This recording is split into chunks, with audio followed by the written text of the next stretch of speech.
জেলে দম্পতি মিলন সর্দার ও লিপি বেগম পটুয়াখালীর তেঁতুলিয়া নদীতে মাছ শিকার করে জীবিকা নির্বাহ করেন, কিন্তু সরকারি নিষেধাজ্ঞার কারণে দীর্ঘ 1 মাস ধরে মাছ ধরা বন্ধ। এদিকে জেলে নিবন্ধন না থাকায় সরকারি কোনো সহায়তাও পান না তারা। এ কারণে 2 শিশু সন্তান নিয়ে তাদের দিন কাটছে খুবই কষ্টে।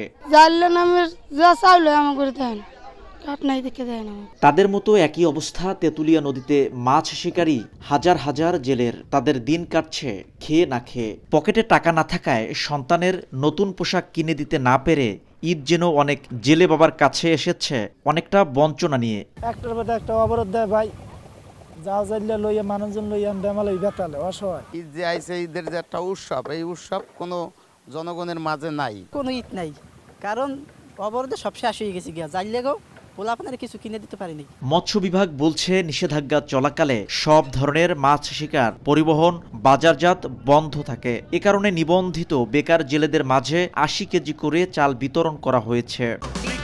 এই ঈদে দেশ জুড়ে কেনাকাটার ফুর্তি হবে শুধু বিকাশে, সাথে ডিসকাউন্ট কুপন, ইনস্ট্যান্ট ক্যাশব্যাক।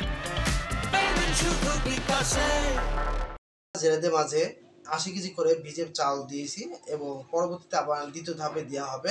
কর্মহীন জেলেদের জন্য সরকারের পক্ষ থেকে সামান্য কিছু খাদ্য সহায়তা প্রদান করা হলেও নিবন্ধন না থাকায় তা থেকেও বঞ্চিত হন অনেক জেলে।